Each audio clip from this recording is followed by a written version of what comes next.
હીરા ઉદ્યોગમાં મંદીના માહોલ વચ્ચે રત્ન કલાકારોની વહારે આવ્યું diamond worker union. Diamond worker union દ્વારા સન્માન સમારોહનું આયોજન કરાયું. આ કાર્યક્રમમાં રત્ન કલાકારોને આત્મહત્યા કરતા રોકવા જાગૃતિ અભિયાન ચલાવવામાં આવ્યું. જુદા જુદા વક્તાઓને બોલાવી અને રત્ન કલાકારોનું સન્માન કરવામાં આવ્યું અને માર્ગદર્શન કરાયું. મનોચિકિત્સક મેહુલ ચોકસી સહિતના વક્તાઓએ સમજ પણ આપી. 10,000 રત્ન કલાકારોના બાળકોને 1 લાખની કિંમતના ચોપડાનું વિતરણ પણ કરાયું. સરદાર સ્મૃતિ ભવન મિની બજાર ખાતે 5મો સન્માન સમારોહ અને આપઘાત રોકો જાગૃતિ અભિયાનનું એક આયોજન કરવામાં આવ્યું.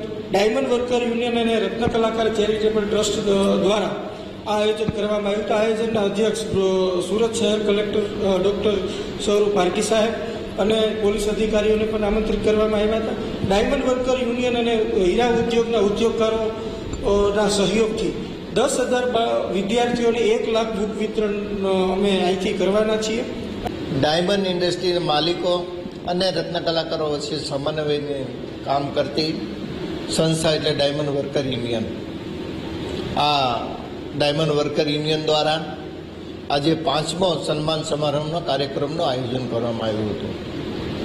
અને આ કાર્યક્રમને પાછળનો મેઇન આશય છેલ્લા 3 વર્ષની અંદર મંદીના માહોલના કારણે આ ઇન્ડસ્ટ્રીની અંદર આત્મહત્યાનું પ્રમાણ ખૂબ વધી રહ્યું હતું. એને કઈ રીતના રોકી શકાય એની માટે સારા વક્તાઓને બોલાવીને રત્ન કલાકારના પરિવારોને માર્ગદર્શન મળી રહે, હતાશામાંથી દૂર થાય એની